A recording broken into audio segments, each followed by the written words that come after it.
Greetings, greetings, greetings. Welcome, sorors, followers, and friends. How are you this lovely day? My name is Sora Lauren T. Bates, life member number 1704, and we are here for another edition of Captivating Conversations. Whoop, whoop, whoop, whoop, whoop. Today, we have with us the Central Region Epistoleus, Sor Shira Amos. She is currently a member of Alpha Sigma Chapter, and if you don't know where that is, you ought to be ashamed of yourself.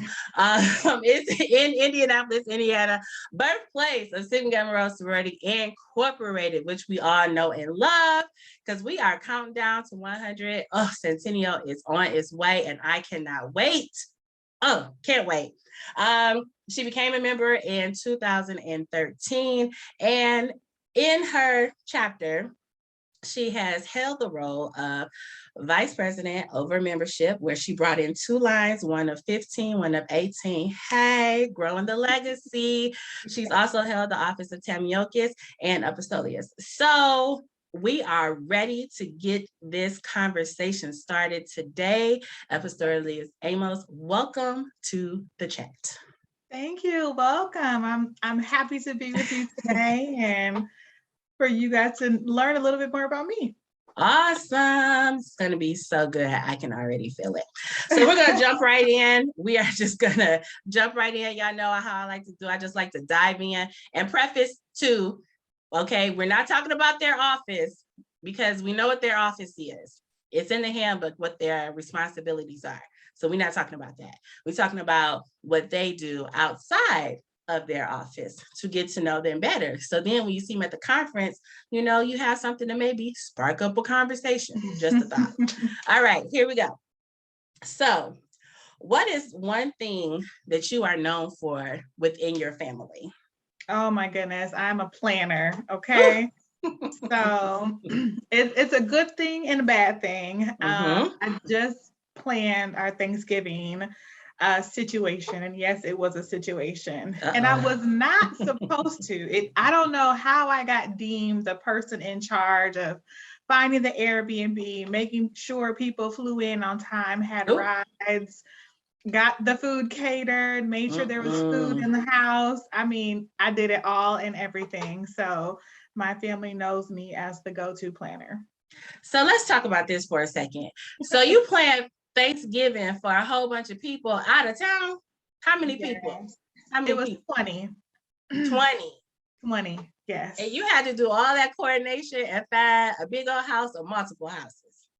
So we did one home. We had about 7 people that were coming in from out of town, and everyone else either lived in Indianapolis or in about a 2-hour radius. So it was only the people that were out of town that were staying at the Airbnb. However, it was cool because it gave us an opportunity. Like, some of us hadn't seen each other in probably 10 years. Yeah. So it was really cool. My uncle came in from Brooklyn. My sister came in from Michigan. I know Brooklyn in the house. My family's not from New York though. So I just like to go there. Brooklyn is a lot of fun. I always have a good time. New York is amazing. Shopping, food, shows. Money. Go to. Yes, you do have to have some money to go to. Side note, I'm still trying to figure out how to get to New York for this New Year's Eve gala. Oh man, see? Okay, because I was going. Now I am not going because I'm sick. And so now I can't go. So I just sold my ticket this morning to somebody.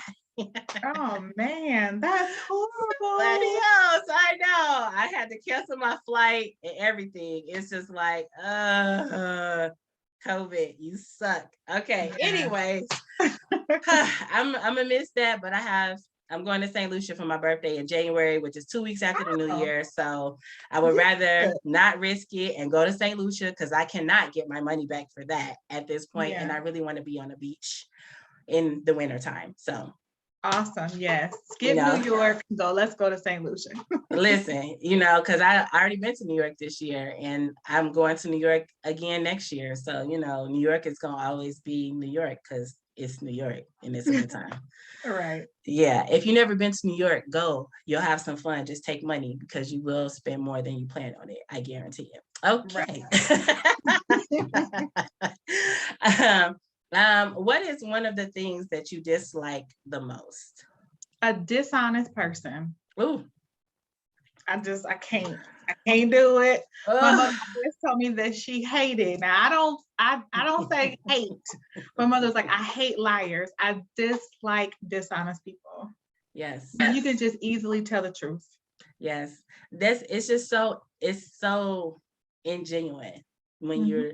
it's like, why are you trying to be something that you're not, or put on Right. airs for something that you're not? And it's not Just be you. necessary. It's Right. not, Just be it's not, you. It's it's not okay. exactly. Just be yourself. It's not It's hard. it's so It's much easier just to be you instead of trying to be a replica of what you think people should see you as. So right. Exactly. Exactly. So, do you have any regrets, or have a biggest regret or something like that that has, happened throughout your life? So I think my biggest regret was not going to law school. Oh, okay. So just a side note, back in the day, I thought I wanted to be a sports agent. And so Okay. I went to IU, Indiana University, go Hoosiers. And I was like, I'm going to be the first Black woman to be a sports agent. I'm going to rock it out. And then I got to school and I was like, I don't think that's what I want to do. Mm-hmm. I did some internships to try to figure out, what agents really do. And their hours were ridiculous. 24 hours, always have to be ready to go, can't have a family. It was just a different move. And so I still got my degree in sports marketing and management, but I just decided not to go to law school. And so I took some time off after I graduated and then went and got a master's. Still being lazy, still could have went to law school, but I think at that point, I was like, PR looks more intriguing to me. And I think Mm-hmm. wanting to and needing to know how to communicate better was more imperative to where I was in my career. And so I decided to take that route. That's real. I mean, and you can always still go to law school if you so feel. That's your choice. Right. You never stop learning, because I'm getting ready to go back to grad school Okay. next year. So after Centennial is over, because I can't take nothing else right now. Right. It's already too much. But It's already a lot. And when you go to committee, it's just like, it don't seem like a lot of work, but now that we in crunch time, it's like, okay, we got more stuff to do. So right. yeah, it's never too Right. late to go back to school. That's part of my story, actually, because I started undergrad in 2001 and I just graduated this year. Well, congratulations. Thank you. So I was out of school for 14 years. And I am not embarrassed by that fact anymore. I was at one point in time, but I did it. I did it for me and not anybody else. So it's never too late to go back and do what you want to do.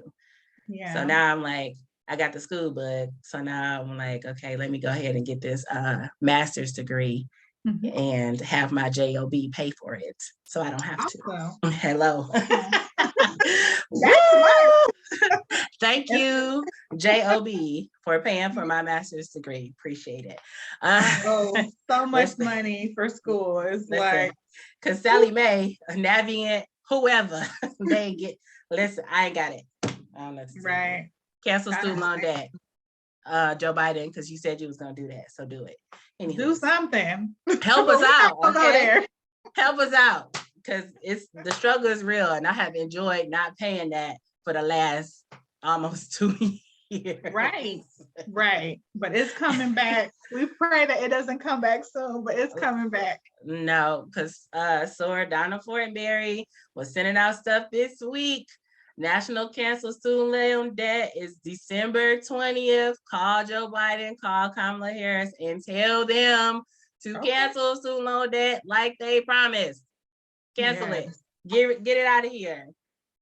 I'm telling you, I think we will all be set free if they would get rid of student debt loan. That's like a huge weight. That was a huge weight that would be lifted off of so many people, because a lot of people have so much in student loan debt, which is kind of ridiculous that you have to get in all of this debt to get an education so you can have a good career, so that you can make a decent amount of money, because the cost of living and the wage increase are not the same. Cost of living is up here. The wage hike is like 50 cents, 25 more cents, like Right. The math ain't mathing, okay? I remember when I got my first real job and I received my bill from Sally Mae, and it was like, you owe $1,000 a month. And I was like, I'm sorry, hold on. How am I supposed to live? How do I pay rent or a mortgage? How do I buy food? It's like, how does that even work? That makes no sense. How do I put gas in my car? How do I pay my utilities? Help me understand, because I don't get it. I think it's powerful to pay off your student loan. So for those who made their last payment or they're on that road to success, that's amazing. But I tell you what, I'm gonna have to hit the Powerball, marry rich, or Joe Biden gonna have to cancel this stuff because I'm not doing it. I can't do it. Amen. So all of that, because it's the whole house. That's the whole house. I owe a house. Listen, I see it every day at work of how much like these student loan payments are for some people. And when I say the student loan payments are more than mortgage payments, that is a problem. Right. And I think that's really why I was discouraged, because I looked at the cost to go to law school and the cost to get my master's, and I could control to some extent. I did my master's in a year, which was crazy within itself because I worked full time, but I was able to kind of maneuver and take 3 courses a semester and get it done. And I wouldn't have been able to do that with my, if I went to law school. And so I was just like, do I take the route where I can get done in a year and be able to still like do sorority work, or do I go to law school and maybe not have to work and then accumulate more and more debt? It would have been $30,000 a year over 3 years for me to go to law school. That's $100,000. Once you tax on all the interest, that's well over $100,000. And I just wasn't willing to add another $100,000 to the $125,000 I already owe. I just couldn't do it. Yeah, it doesn't make any logical sense, which goes into further separating the rich from the poor. Right. Because the middle class I have an education. I got an education, but I can't afford anything else. Go me! Is this what we're doing? Right. So I can talk about that all day because that's like a passion of mine, and it falls into line with financial literacy, which is also something that I'm very, very passionate about, because I have learned about financial literacy by working through the mortgage industry. And if I could just tell people half the stuff that I know, they would be in a better situation financially. So it's like, when you don't have the tools or you don't have the knowledge base to know how you should move throughout, in certain areas, then you end up in, situations where you have all of this debt unnecessarily. So, yeah. And it's crazy because they use your student loan debt to factor into buying a home. Oh yeah, we have to, because it's still a debt. Right. So I started this process because my goal was to buy a home this year. And with the housing market, I had to put it on hold because people are selling their homes for double and triple the value. And it's not even valued at that. So I was like, okay, we're just going to wait. It's a seller's market right now too. And it's going to be like that until probably the middle, maybe like the 3rd quarter of next year, just FYI. Well, thank you.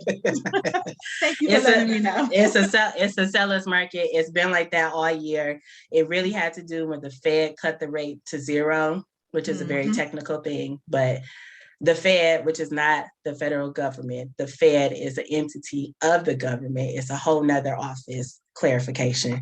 When Fed cut the rate to 0, which means the interest rates dropped very, very low. Yes. So some people could get an interest rate as low as 1.99%, which is like taking it back to the 50s and 60s of when the last time interest rates were that low, just to give you some type of baseline so you see, where things have been. So because interest rates were so low, a lot of people, if they had a property, were able to refinance their property, take the equity out, buy a new property as an investment property, Mm-hmm. And then it's a cyclical thing. So that's how people create that generational wealth. Yeah, we need to have a conversation after this conversation. Yeah, we can talk about it. So we can talk about it. We can talk about it. If anybody, hit me up on Facebook, Instagram, well, I don't be on Twitter, but hit me up on Instagram and Facebook. My name is right there, so you can find me. And I will tell you all about it because it's very fascinating if you have no idea of what it is. I love it. It's great. And I love helping people so they understand where they are and where they need to be to get to what they're trying to do. That's just me. Anyways, moving on, because this is not about me. This is about you. Okay. I'm just trying to help the people. That's all I'm trying to do. If you could live anywhere in the world, where would it be? So that's a great question, but that's hard. So I don't really have a particular place per se. My ideal place is anywhere that's between 70 and 75 degrees with a little breeze and sunny. That's all I need. Okay. A little breeze and sunny. A little breeze. I am a fall girl. So I just love to stay in that fall vein. I don't like hot and I don't like cold. But if you can give me 75 with a little breeze and some sun, I'm good. So do y'all I never been to Indianapolis in the wintertime. I've only been there in the summertime. So how are y'all winters? Do y'all have like a lot of snow in the wintertime? So it's been indifferent. So we've had some really bad winters. Like we had a huge ice storm like 5 years ago. But the snow with this global warming, the snow is like far and few between. Now it does get cold, but then like we had a super long summer. So we were in the 90s and like end of August, beginning of September, which is not normal. But we actually had a fall this year. So normally it goes from extreme hot to then cold. So by Halloween, it's like 30 degrees. So all the kids are like bundled up in their little costumes and cold. But it just kind of depends. Like it hasn't snowed here yet, and it's December. Well, it was like 60 something degrees here yesterday. I'm in Detroit. So it was here. It was unseasonably warm. Yeah, global warming is real, just in case y'all didn't know. It absolutely is. Just in case you didn't know, it's real. Right. I was in Atlanta and I was like, it was cold in Atlanta. I'm like, I came to Atlanta for a little bit of warmth and it was warmer here in Indiana than it was in Atlanta and it was raining. So that's funny. I had saw a story posted like 2 days ago, a couple of days ago, when it was chilly here. It was like 37 degrees here and it was 37 degrees in Austin, which is where she lives. And she's just like, make it make sense. Yeah. Make it make sense. I'm like, why is it 37 degrees in Austin, Texas? That don't seem right. No, it doesn't. She's like, I've seen it snow in Texas before. And I was like, it's snowing in Texas. How? It's crazy. Yeah. Make it make sense. It doesn't make any sense. Right. So that's why I don't have a destination place.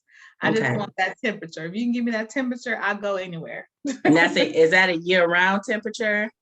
Yes. So one place that I love is Charlotte, North Carolina. And so every time I go to Charlotte, I have a wonderful experience. The weather is always beautiful. And so that might be my end, when I retire, my retirement place. Yeah, I like Charlotte. And I've never even been there, but I'm thinking about going to live forever because I gotta get out of this cold weather in the wintertime. It sucks. Yeah. So we just talked about a whole bunch of stuff in a short amount of time, and I'm cool with that. So we're gonna move on to the next thing. Who is your favorite hero, fiction? Or favorite hero of fiction and why? So my name is Shira, right? But you can imagine people call me everything but Shira. Right. So back in the day, there was this cartoon called She-Ra, Princess of Power. Yeah, Shira. Yeah, Shira. So, she had long blonde hair. We're gonna forget the blonde hair because I was and the blue eyes, but whatever. Right.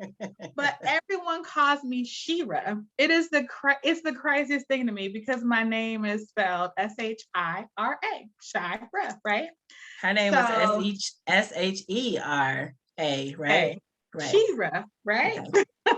Vowels are different. They create different sounds, people. Vowels create different sounds. They do. Hopefully this captivating conversation will help people pronounce my name correctly. Her name is Shira, okay? Shira. There's an I in that. Shira. It is. Okay. It is. So Shira was probably my fictional character, partly because of the name, right? Because I'm always called Shira, and then people would be like, "Oh, like Shira, Princess of the Power." And so, instead of getting mad, I just had to embrace it. Yeah, I know. I still kind of get a little mad, like, okay, it's Shira, or if you don't know, just say, "How do you pronounce your name?" That's too hard. That is too hard. That's the right thing to do. But it's hard. It's the right thing to do, but that is a hard thing to do for some reason. I don't know.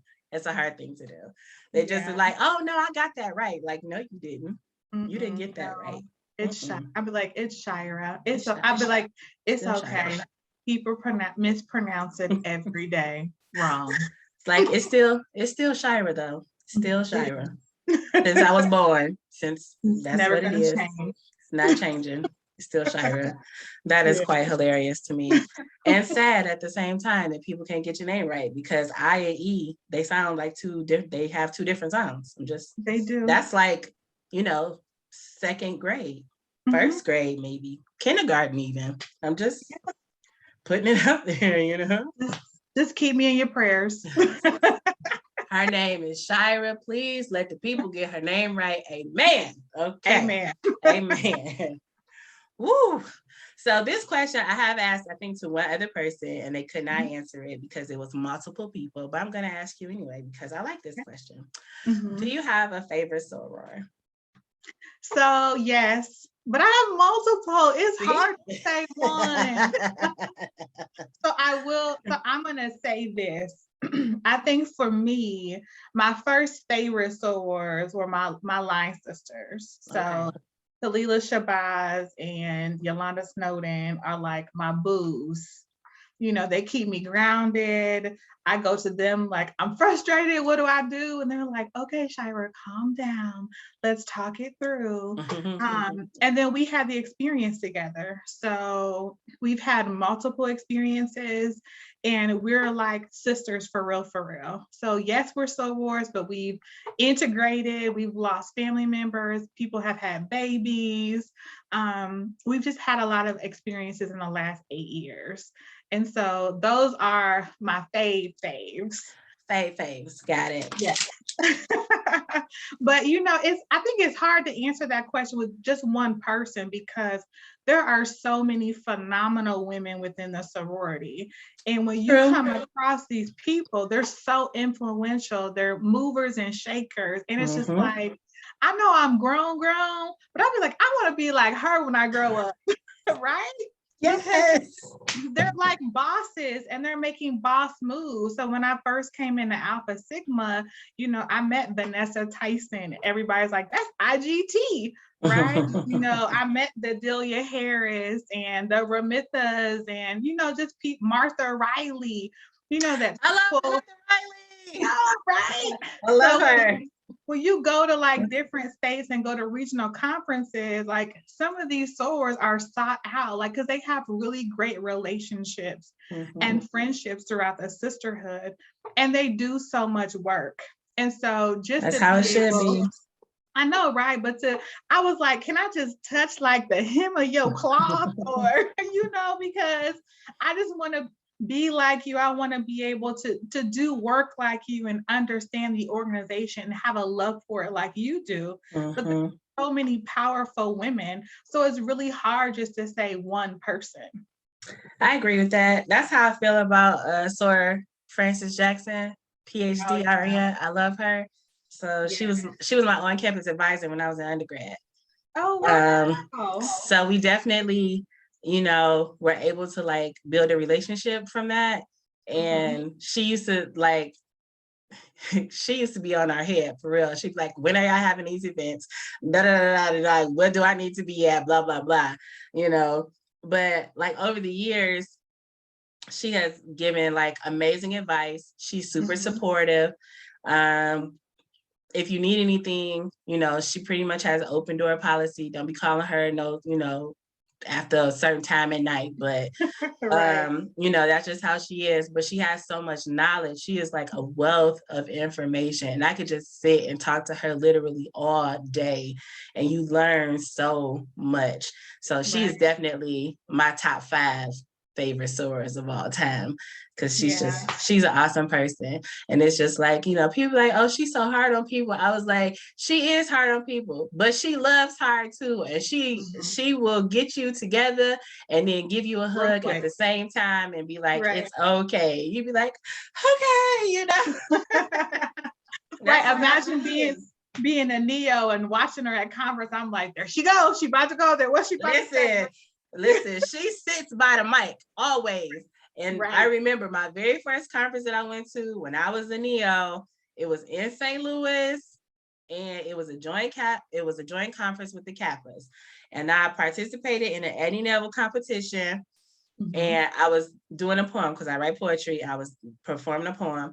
And she said, because it was another soror that was on before me, and she sang a song, and it was a gospel song, and she was going on for like 15, 20 minutes. And I was getting up because they had called my name. She was like, you're not about to sing a song, are you? I was like, no, ma'am. She was like, okay, good. I was like, no, I'm going to read a poem that I wrote. She was just like, okay, good. Go ahead. She's a straight shooter. She plays no games. You never guessing what she thinking. She gives it to you every time. You just be like, I'd be at conferences too. I'd be like, Francis about to say something. What's she gonna say? I'd be right. Just a plethora of knowledge.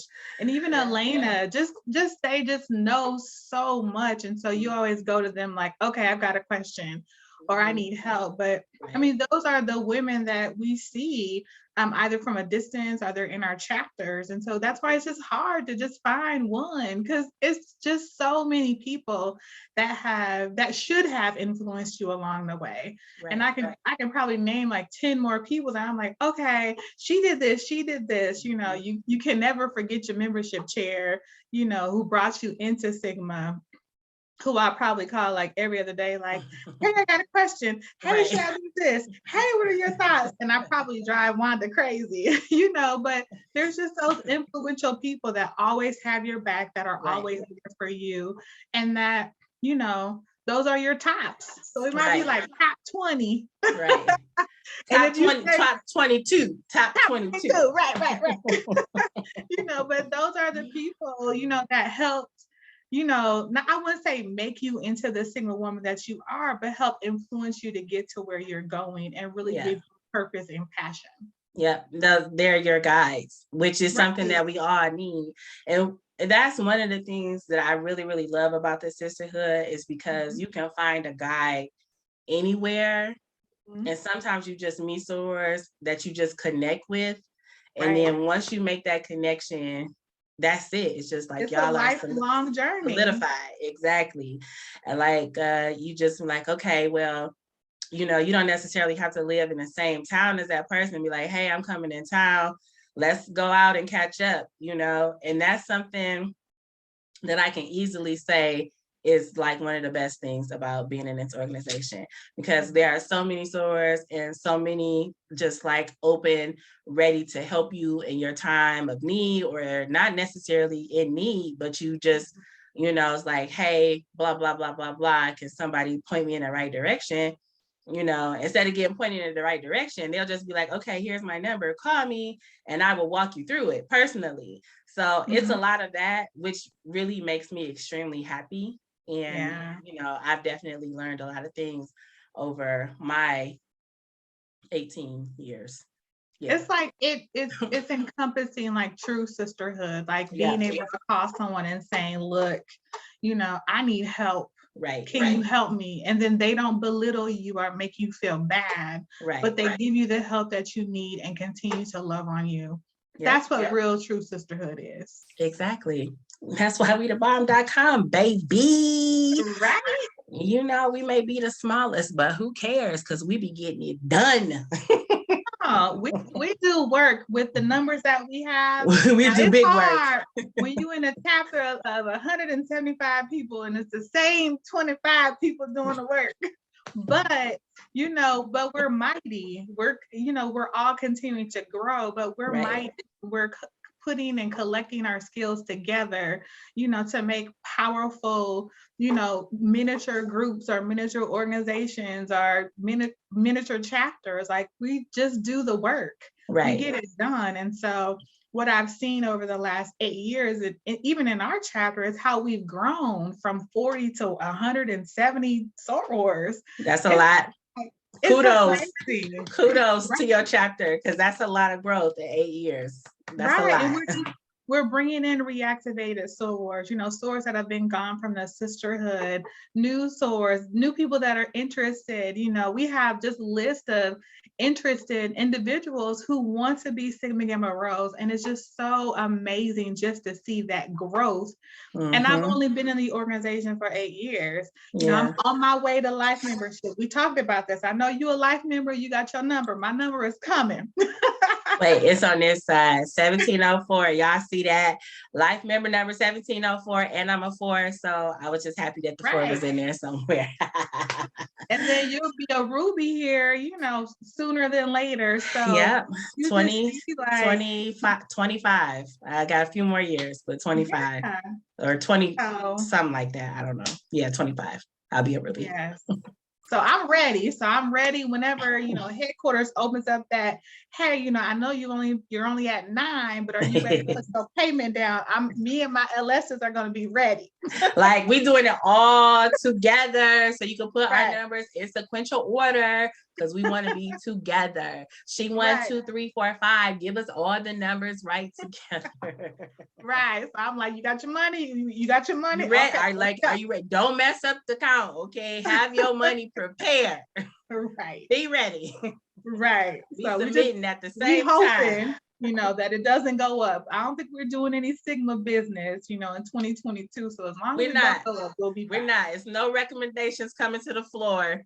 So you got until 2024 to get your life membership paid, to be at 10 years, have it paid in full before it goes up again. So y'all got time. Then I'm going to point to my number and be like, that's my number. Like, that's me right there. That's me. You almost there. And then it's like, welcome to the Life Member Club. It's nice here. I like it. Because I don't have to pay national dues anymore. Okay. So since you have been in the sisterhood for 8 years, what is your biggest lesson that you have learned in the sisterhood? Oh, goodness. That's a hard one. So, I've been working since I stepped into the organization. Okay. My first position, I didn't have a choice. I didn't put my hand up. You got volunteered. I got Martha Riley told. They was like, he's gonna be the next Temiokas. And I was like, wait, hold on. I'm not ready. Okay. I can add and subtract. So I guess, I know how to use a calculator. So I guess we're gonna have to make this work. We're gonna make it work, right? So I think for me is, giving back and giving your talents is important. I joined the organization because I was in a place in life where, yes, I can volunteer. I can volunteer through work. I can do it on my own, but I wanted to do it with a greater purpose. And so joining Sigma Gamma Rho really kind of elevated my life, right? And so I walked in like, oh, I'm a Neo. What do I do? It was like, give back. It doesn't matter if you're a Neo, you're new, you have talent, skills, you came into this organization with gifts, give your gifts. but give it in love. Yes. Yes. Don't give it because you feel burdened to. Right. Don't give it with an attitude. Right. You know, but give it in love and you'll receive that love back. And so, you know, even though I've only been in 3 roles, I've been committee chairs, I've done founders, I've done decorations, I've done, you know, whatever people ask me to do. I'm like, okay, fine. Like, I got it. I got it. I got it. You know, I think I've also learned how to say no too. Yep. And you got to learn how to do that because you will get the Sigma burnout. That is real. Man, being a membership chair really taught me what Sigma Gamma Rho is, and bringing in, you know, women and trying to be a mentor and be an influencer. You know, that's a whole different level. You have to be in a whole different place to be prepared to do that. And then running for a regional office and being so young within Sigma. I was only in for 6 years. And so I was like, I think I can do that. And so I had some conversations with some of my sorors, like, what are your thoughts? Do you think I can run the Epistoleus position? And they were like, I think you can do it too. And I was like, really? So, and you know, my other LS is an international officer. So, you know, just really believing in your gifts and in your talents and walking in that and working through it and giving it to the organization was really important and imperative. And I think it's what's brought me to where I am today. But also, you know, also learning how not to take on too much, I think is something that we don't learn that lesson all the time that quick.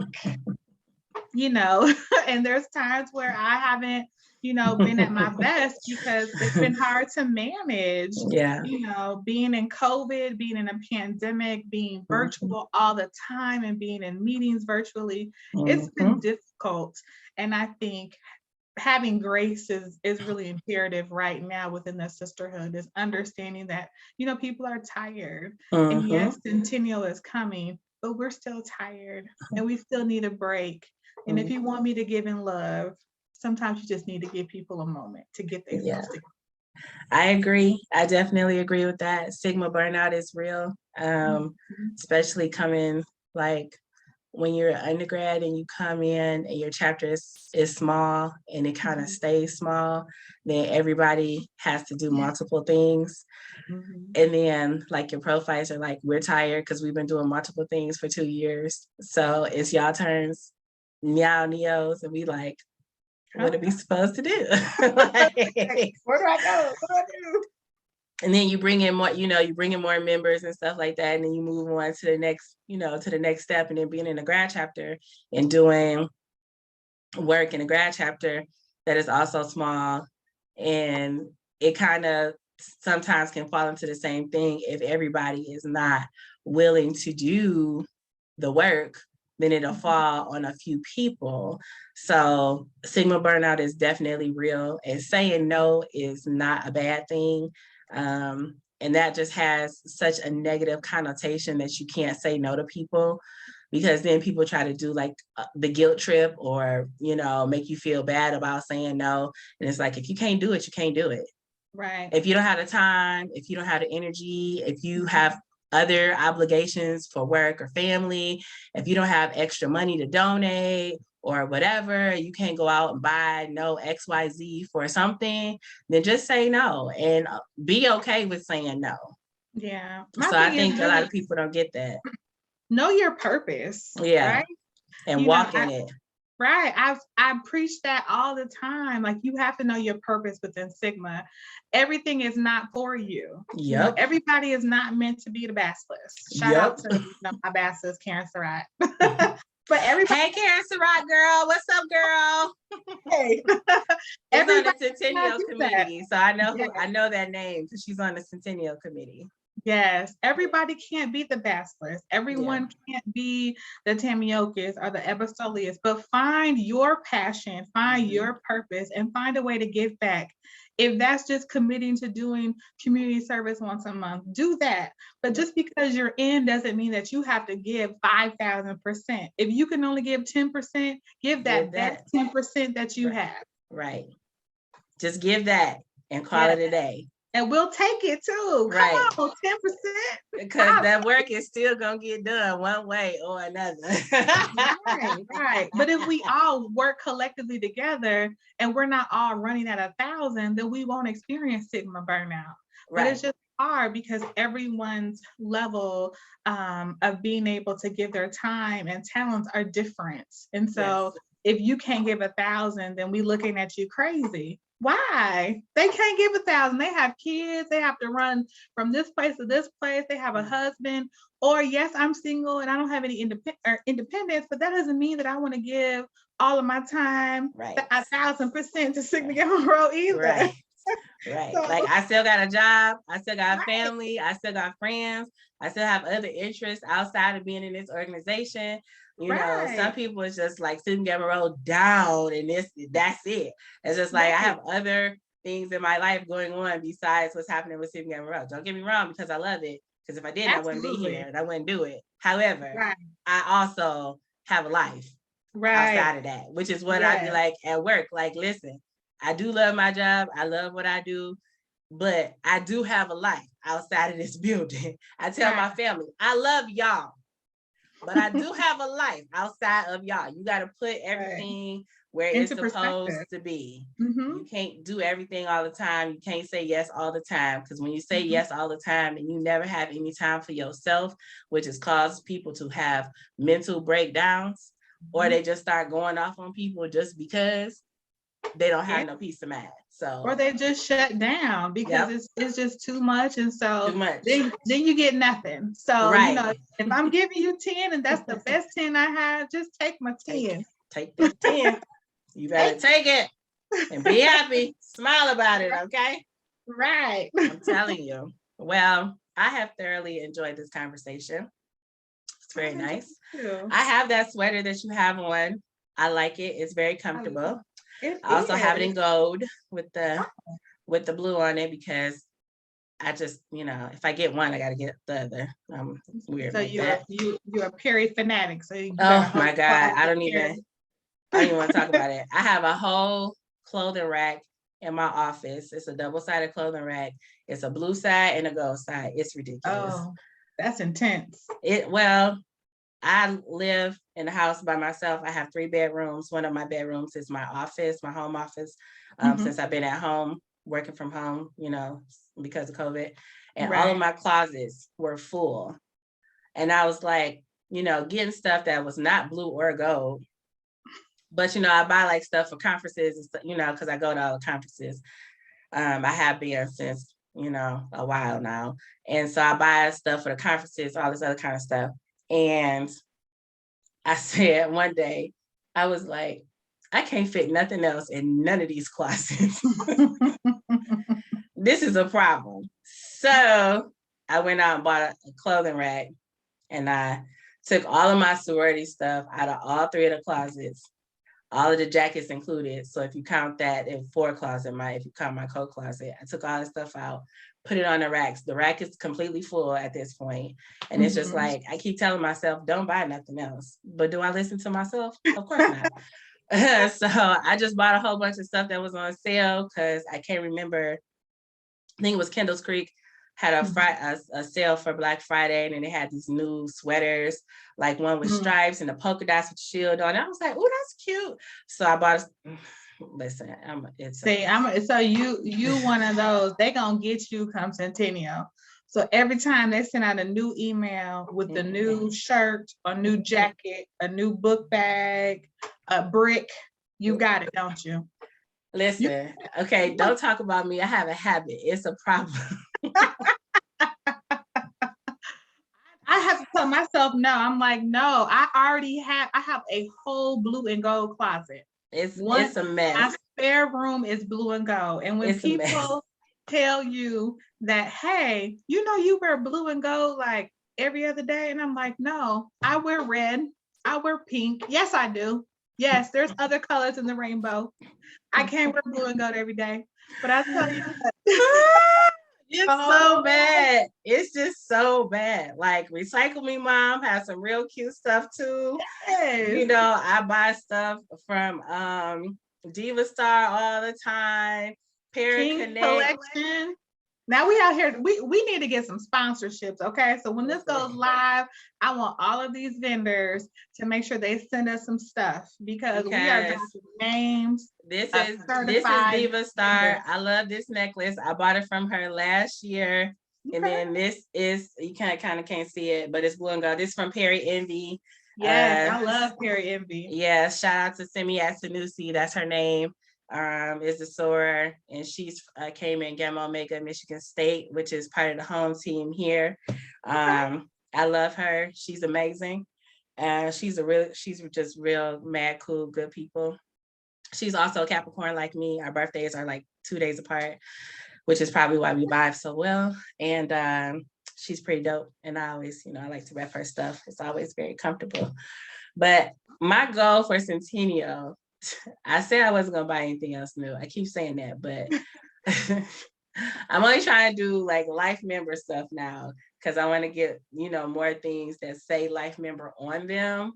Mm-hmm. However, the dress code has not come out for the official dress code. Mm-hmm. I partly know what the dress code is only because I'm on a committee and I've seen the mock-up already, but it's not finalized yet. So I kind of have most of the stuff that's already going to be coming out. Okay. So I don't technically have to buy anything else. But does that mean that I'm not going to buy anything else? No. Probably not, because I know myself. So this shirt was the last item that I purchased. I did buy like a chef's hat and the apron for my cousin who is blowing up with her business here in Indianapolis. But Sincere Catering, just gotta put that plug out there just in case you need some catering needs. Sincere Catering, okay. Sincere Catering. She's a soror too. Sincere Catering, sorors. If you in the area, Indianapolis, Indiana, Sincere Catering for all of your special events need. There's the plug. Yes. There we go. So this is the last piece of apparel that I purchased. I almost purchased something today, but I had to tell myself, Shira, do you want a brick or no? So I need to buy a brick. I need to just go ahead and drop this $322 for this brick. So I did the leadership giving, so my brick was included. Okay. Yay. But then I bought the replica for $100. I don't need a replica, but I want one. So I bought the replica. Listen, I got the brick that's going in the monument. And then they sent the email just like because there's so much stuff like in the leadership giving package, there's so much stuff. It's a lot of stuff in there. Mm-hmm. And so I got the email and it was like, you can order a replica of the brick for $100. And I was like, oh, it's only $100. Okay, cool. So I ordered that. And then Sora, who was in my chapter, who passed away a while ago at this point, she passed away. She had breast cancer and she was love everything in Single Row. You could tell her nothing. And so I was talking to my dudes and I was just like, we should get a brick for Marina because we know she was still with us. She would have been on every committee for, she would have been on the committee for Centennial and all this other kind of stuff. She definitely would have been a life member by now. And so she was just like, yeah, we should get a brick for her. So I, just put some money towards that because it's just like she loved the sorority. So we got a brick in her name and then we paid for the replica. So it's going to be sent to her sister. So. Oh, awesome. That's beautiful. That's true sisterhood. Yeah, I love her. That's true sisterhood. I miss her a lot. I just miss like hearing her laughter and like being able to talk to her just about everything because she was just one of those type of people, and so we used to talk all the time and she was just a really good person and cancer sucks. And it does. That's all I'm gonna say about that because then I'm gonna start crying. Okay. Anyway, we're gonna move on. We are gonna move on. So we are off for the rest of the year. We will be back in 2022 with our next captivating conversation with soror Charmaine Davis Bay, who is the Spear representative for Central Region, which has to do with financial stuff. So we may or may not talk about money, not necessarily geared towards Spear, but just about financial literacy in general, because that's in her wheelhouse, it's in my wheelhouse. So that should be a pretty amazing conversation. So make sure that you all tune in for that. As always, if there are any questions, you can reach out to me on social media. You can find me Facebook, L Talise Bates, Talase Bates. And then on Instagram, Lauren Talise, which is just my first name and my middle name, which I just spelled Talase on Instagram. And that will be that. So let me know if you have any questions, comments, concerns, or just some general feedback about the show, what you like, what you don't like, because the comment section is not on under the videos. So I don't know if people have comments unless they reach out to me. See how that works? So that's it. That's all we have for today's edition of Captivating Conversations. I would like to thank you once again, Epistoleus Shira. See how I said that? With an I, people? It's with an I, not an E. It's an I. Shira with an I. Okay. Shira Amos for joining us today. And I want everybody to have a happy holiday. Please be safe out here. Yes. COVID is still very real in these streets. So wear your mask wherever you go. Be safe for Christmas. Enjoy time with your family. Be safe if you're going to be out and about for New Year's. And to all the sorors that are going to be at this gala in NYC, sorry I'm going to miss it. I really wish I was going to be able to attend with you guys, but the Rona got me, so I'm staying at home, unfortunately. Feel better, soror.